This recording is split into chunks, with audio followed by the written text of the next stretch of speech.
저희 오픈넷의 김가연 변호사가 한국 상황에 대해서 설명하는 것으로 시작하겠습니다. 저는 그럼 우리나라에서 이제 아청법이라고 하면은 아동 청소년의 성보호에 관한 법률의 줄임말입니다. 그래서 우리나라에서 이 아동 음란물의 정의가 어떻게 변해왔는지와 그 다음에 아동 형상 리얼돌에 관한 얘기들을 좀 말씀드리도록 하겠습니다. 네, 그래서 지금 현재의 우리나라에서 아동 청소년 이용 음란물, 즉 아동 음란물 또는 뭐 차일드 포르노그래피라고 하죠. 그 정의를 보면 그 아청법 제2조 제5호인데 아동 청소년 또는 아동 청소년으로 명백하게 인식될 수 있는 사람이나 표현물이 등장하여 뭐 성교 행위든 아니면은 신체를 노출하는 이런 어떤 성적 행위를 하는 내용을 표현하는 것으로서 필름, 비디오물, 게임물 또는 컴퓨터나 그 밖의 통신 매체를 통한 화상이나 영상을 말합니다. 그래서 여기서 아동 청소년은 실제 아동 청소년을 말하는 거고, 아동 청소년으로 인식될 수 있는 사람이나 표현물은 보통 가상 아동 포르노라고 하는데 벌추얼 차일드 포르노그래피라고 하는데 그 뭐 만화라든지 아니면은 성인이 어린이처럼 나온다든지 그런 것들도 포함하는 개념이 될 수 있습니다. 그럼 우리나라에서는 어떻게 이 아동 음란물과 관련된 처벌을 하고 있는지 다른 범죄와 비교해서 살펴보도록 하겠습니다. 우선 기본적으로 어떤 아동에게 성적 행위를 하는 거, 그게 만약에 성인에게 한다면, 폭행 협박으로 성인을 강간한다면 3년 이상의 징역에 처해집니다. 그리고 이건 형법상의 범죄이고요. 그리고 아동 청소년을 강간하는 경우에는 무기징역 또는 5년 이상의 유기징역에 처해집니다. 그리고 아동 청소년을 매매하는, 인신매매죠. 그래서 뭐 성매매 대상으로 아동을 팔거나 사거나 아니면은 뭐 아동 포르노를 제작하려고 아동을 사거나 팔거나 하는 행위들은 똑같이 무기징역 또는 5년 이상의 유기징역에 처해집니다. 그럼 보시면 강간과 아동 청소년을 강간하는 것 또는 아동 청소년을 이런 인신매매를 하는 것은 훨씬 성인에 대한 범죄보다 훨씬 강력하게 처벌이 되는 것이, 그게 뭐 국제적인 기준이고요. 또 우리나라에서도 그렇게 강력하게 처벌을 하고 있습니다. 근데 이제 반대쪽에 아동 음란물의 제작을 보시면 아동 음란물의 제작도 아동 청소년 강간이나 매매와 똑같이 무기징역 또는 5년 이상의 유기징역으로 처벌을 하고 있습니다. 왜냐하면 아동 포르노를 제작할 때 아동을 강간하는 것과 똑같은 행위가 이루어지거든요. 물론 이 경우에는 가상 아동 포르노는 논외로 하고, 실제 아동을 강간하거나 매매하거나 하는 것과 똑같이 아동 음란물 제작이 처벌이 됩니다. 그리고 또한 아동 청소년 성범죄자의 경우에는 그 30년에서 맥시멈 30년에서 10년 심상 정보가 그 형량에 따라서 정해지는데, 신상 정보가 공개되고, 그리고 아동과 관련된 기관에서 최대 10년까지 취업이 제한됩니다. 뭐 학교라든지 보육원이라든지 이런 아동 관련 시설들에서 취업이 제한됩니다. 뭐 당연한 거라고 볼 수 있습니다. 근데 여기에 그 왼쪽에 마지막에 보시면 음화 제조 등이라고 있는데, 이건 음란물을 말합니다. 그래서 음란물을 제작하는, 그러니까 일반적인 음란물을 제작하는 경우에는 형법으로 처벌이 되는데 1년 이하의 징역 또는 500만 원 이하의 벌금입니다. 그래서 아동 음란물 제작과 음란물 제작을 비교하면 또 엄청나게 형벌이 차이가 나죠. 근데 여기서 음란물은 단순히 그냥 일반적인 포르노를 얘기하는 게 아닙니다. 음란물은 법적으로 금지된 음란물을 얘기하는데, 이게 이제 대법원의 기준에 의하면 이게 인간의 존엄성을 훼손할 정도로 어떤 성적인 그런 흥분이나 욕구에만 호소를 하고, 어떤 문화적이든 예술적이든 아니면 사상적이든 과학적이든 이런 어떠한 가치가 전혀 없는 그 이런 어떤 성교만 반복한다든지 기계적으로 반복한다든지 아니면 뭐 성기만 보여준다든지 그런 것들을 음란물이라 하고 우리나라에서는 불법으로 하고 있습니다. 그래서 이렇게 처벌을 하고 있습니다. 그럼 다음으로 이거를 배포하는 거에 관해서 보면 이제 형법상 그 음란물 배포 옛날에는 뭐 이런 춘화나 뭐 다 아시겠지만 마광수 교수의 그 즐거운 사라가 옛날에 음란물로 처벌을 받았었죠. 그래서 이런 음란물을 뭐 배포하거나 판매하거나 보여주거나 이런 경우에는 음란물 제조랑 똑같이 1년 이하의 징역 또는 500만 원 이하의 벌금에 처해지고요.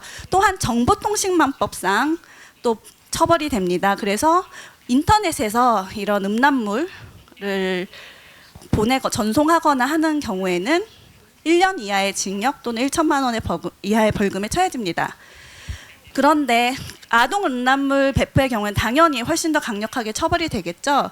그래서 이런 아까처럼 아동 음란물을 판매하거나 대여하거나 뭐 보여주거나 그런 경우 영리 목적으로 그렇게 하는 경우에는 10년 이하의 징역에 처해지고요. 그리고 그런 목적 없이 뭐 예를 들자면 아동 포르노 좋아하는 사람들끼리 아동 포르노 돌려보거나 아니면 이런 데서 상영을 해서 같이 보거나 하는 경우 7년 이하의 징역 또는 5천만 원 이하의 벌금에 처해집니다. 그리고 당연히 아동 청소년 관련 성범죄는 신상정보 공개와 취업 제한이 가해집니다. 그리고 마지막으로 그런 아동 음란물의 소지와 관련해서 보면 그 음란물 그냥 일반적인 음란물의 경우에는 그 음란물을 제작하거나 아니면 이렇게 배포하려고 갖고 있는 경우는 그 음란물 제조나 배포와 같이 똑같이 처벌이 되는데요. 근데 그런 목적이 아니라 단순히 뭐 인터넷에서 다운로드 받아서 갖고 있었다. 그런 음란물을 갖고 있었다. 그럴 경우에는 형법상 처벌이 되지 않습니다.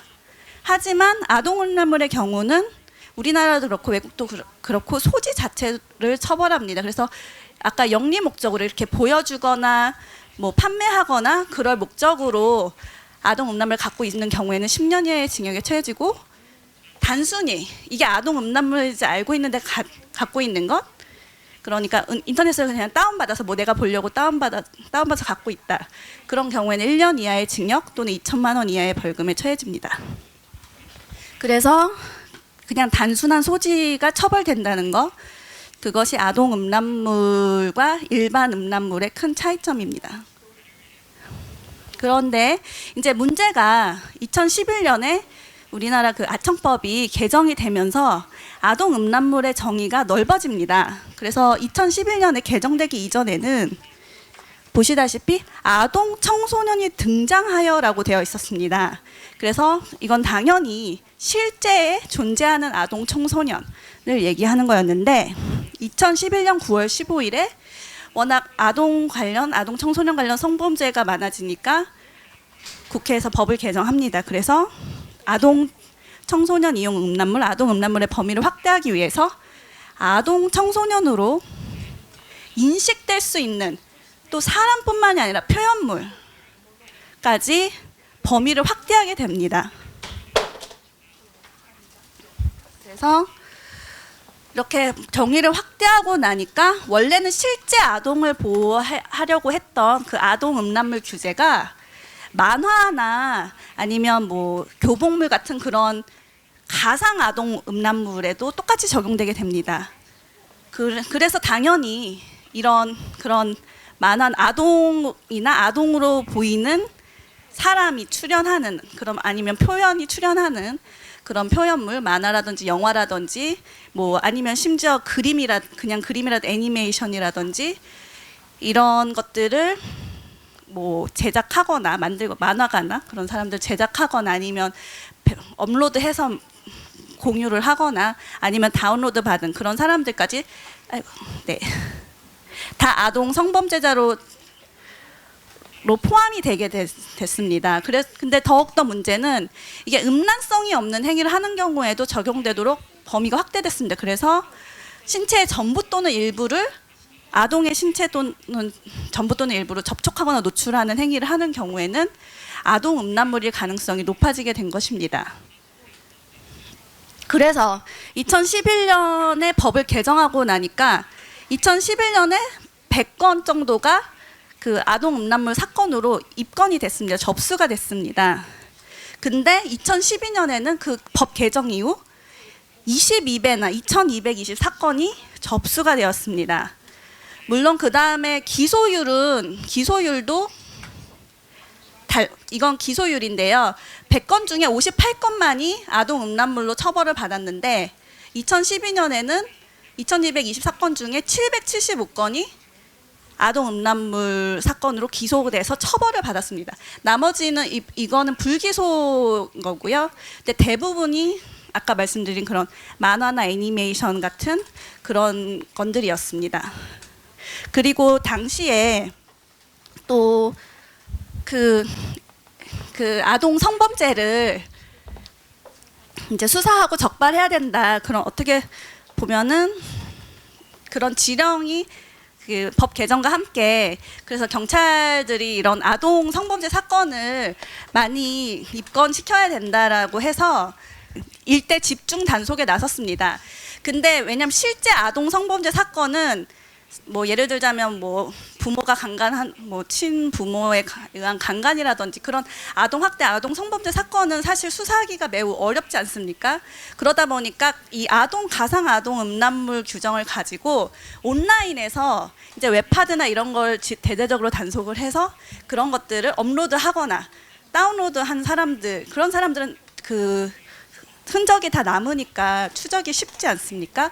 그래서 그 22배로 늘어난 그 숫자의 대부분이 다 온라인에서 그렇게 아동 음란물을 업로드하거나 다운로드한 그런 사람들이었고, 또 많은 숫자들이 20대 청년이나 아니면 심지어 10대의 청소년도 있었고, 그리고 또 여성들도 있었습니다. 뭐 이렇게 뭐 쇼타콘이라고 하는데 뭐 어쨌든 그런 것들을 좋아하는 그런 여성들도 있었고 해서 결국에는 진짜 아동 성범죄자, 실제 아동한테 범죄를 저지르는 그런 성범죄자를 잡지 않고 오히려 온라인에서, 왜냐하면 점수는 똑같이 아동 성범죄 적발한 단속 건수로 되니까, 그래서 이런 일대적인 온라인 상의 아동 성범죄에 대대적인 단속을 나서서 그래서 이렇게 건수가 많아졌습니다.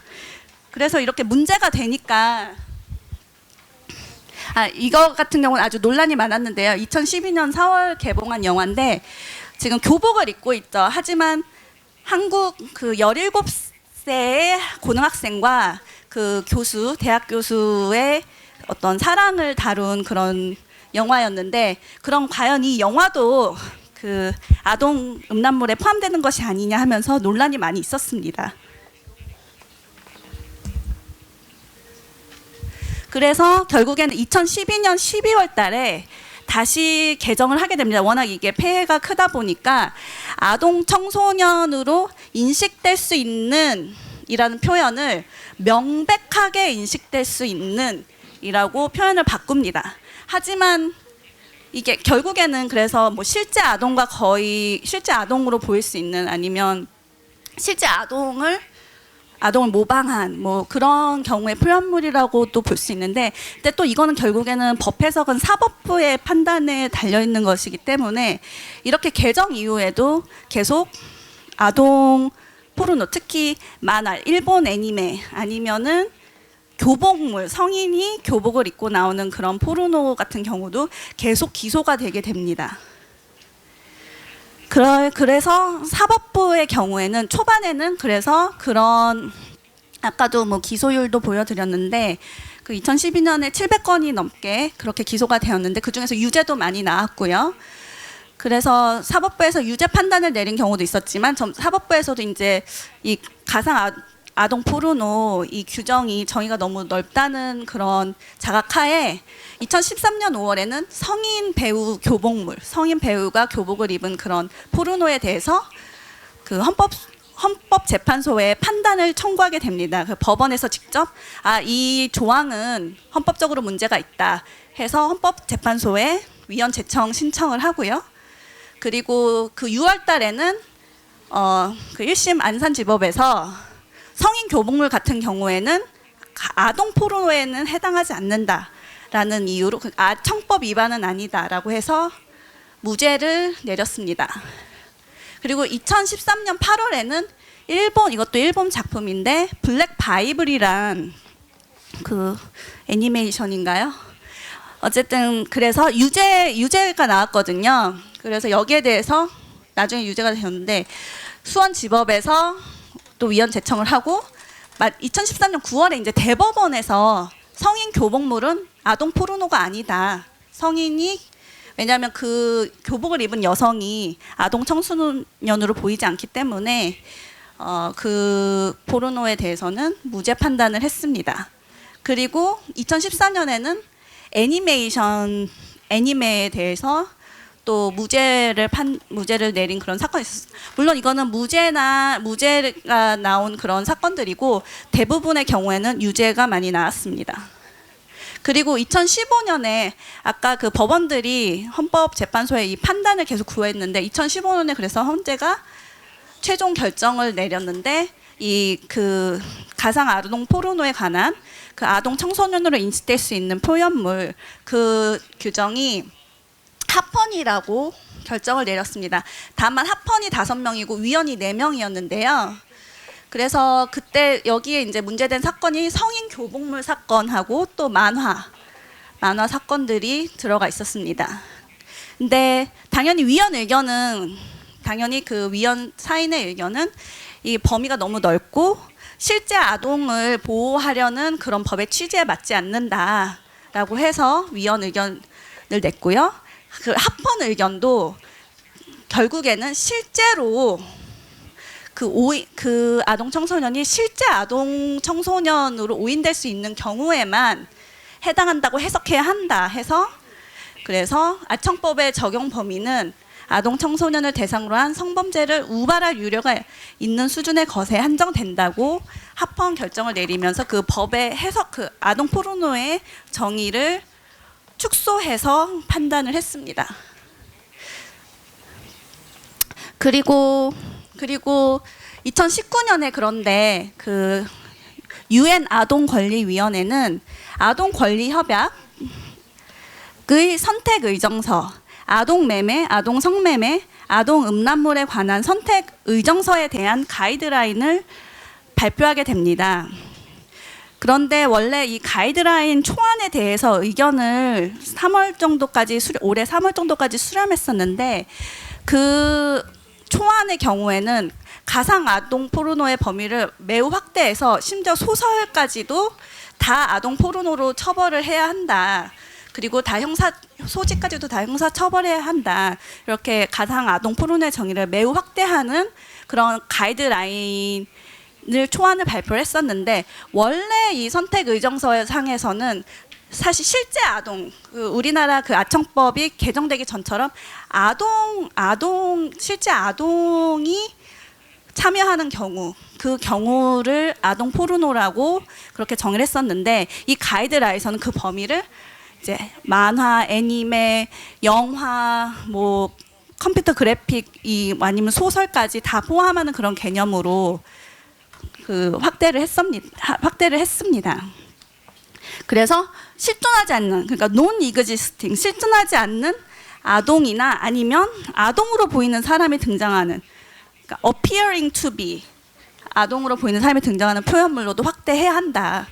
그렇게 권고를 했는데요. 그래서 그 초안에 대해서 그 각국의 단체에서 의견을 많이 냈고요. 특히 또 일본에서도 의견을 내고 여기 계신 제레미 말콤 씨의 그 프로스타시아 재단이나 또 일본의 그 만화가 연대라든지 이런 재단들에서 그 초안에 대해서 비판적인 그런 의견을 많이 제출했고 그래서 초안은 많이 수정돼서 결국에는 이제 마지막에 그 지침은 그 권고 정도에서 이 무조건 다 포함시켜야 된다가 아니라 실존하지 않는 아동이나 아동으로 보이는 사람이 등장하는 표현물로 확대해야 한다라는 그런 권고에 그치게 되는데요. 그래서 오픈넷은 이 지침에 대해서 최종 지침에 대해서 UN 아동권리위원회와 그 유엔 아동 매매 및 성착취 특별보고관에게 여지껏 제가 말씀드린 그런 한국의 사례를 알리는 의견서를 제출했습니다. 이 의견서는 저희 그 토론 자료로 그 저희 홈페이지에 업로드되어 있으니까 나중에 보시면 될 것 같습니다. 그럼 다음으로 그 아동 형상 리얼돌의 문제에 대해서 좀 언급을 하고 싶은데요. 최근에 이슈가 좀 많이 됐는데 리얼돌 이슈가 그 성인돌의 같은 경우에는 사실상 그렇게 문제가 되지 물론 페미니스트들이나 이런 쪽에서는 그게 여성을 너무 상품한다, 여성 혐오 표현이 그 자체로 여성 혐오 표현이다라고 주장도 하긴 하는데 어쨌든 그 법적으로 보면은 제일 문제되는 거는 지금 전 세계적으로 문제되는 거 아동 형상 리얼돌입니다. 근데 우리나라에서 과연 그럼 아동 형상 리얼돌이 있다면 아니면 수입이 된다면 만들어진다면 이걸 어떻게 처벌해야 되나? 근데 사실 아동 음란물에는 들어가지 않습니다. 그 우선은 리얼돌이 과연 아동 청소년을 명백하게 인식될 수 있는 사람이나 표현물이냐? 그건 뭐 리얼돌마다 다르겠죠. 그리고 또 이게 어떤 화상이나 영상 등의 형태로 돼야 되는데 리얼돌은 그 물건이지 않습니까? 그래서 아동 음란물에는 포함이 되지 않습니다. 그 대신에 이제 그럼 리얼돌은 뭐 어떻게 규제가 되냐? 이건 수입 수출에 관한 법에서 관세청에서 지금 규제를 하고 있고 그래서 계속 성인 리얼돌이든 아동 리얼돌이든 리얼돌 같은 경우에는 지금 아예 수입을 못하게 하다가 요번에 얼마 전에 대법원에서 그렇게 음란물은 아니다. 이거는 음란물 수준은 아니기 때문에 그냥 성기구이기 때문에 수입은 할 수 있다. 뭐 그렇게 결정이 내려져서 좀 이슈가 됐던 건데요. 네, 지금 그래서 아동 형상 리얼돌 금지 국가를 보면 이제 이 모든 나라에서 다 성인돌은 다 허용이 다 합법입니다. 다만 근데 아동 같은 경우는 뭐 영국에서는 뭐 유통 구매 시 12개월 이하의 징역에 처해야 한다는 그런 검찰의 가이드라인이 있고요. 뭐 캐나다에서는 뭐 사춘기 이전의 아동을 닮은 리얼돌은 소지하면 안 되고 그리고 미국에서는 이제 지난해에 그 크리퍼 법이라는 게 하원을 통과했다고 합니다. 그리고 호주에서도 이제 정부가 법안을 발의한 상태인데 사실은 결국에는 이 아동 형상의 리얼돌도 법적으로 아예 금지를 하거나 뭐 그렇게 아동 음란물처럼 처벌하는 그런 나라는 그렇게 많지는 않습니다.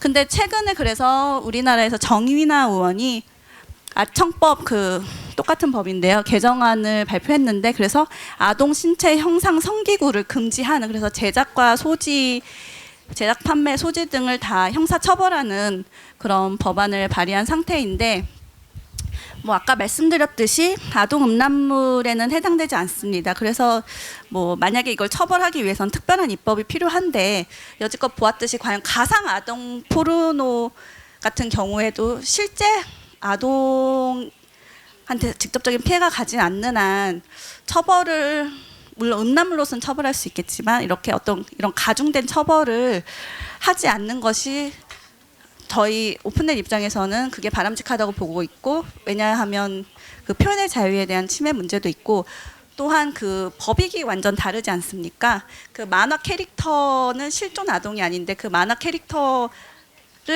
성적으로 착취하는 행위와 실제 아동을 성적으로 착취하는 행위를 사실은 똑같이 처벌하고 있는 거나 마찬가지거든요. 저희는 그건 문제가 있다고 보고 있는데 리얼돌의 경우도 결국에는 그게 정말 음란물이라면 그쪽으로 처벌해야 되지 않나?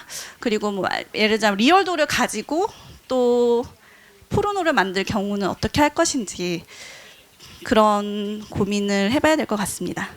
네, 이상입니다. Thank you.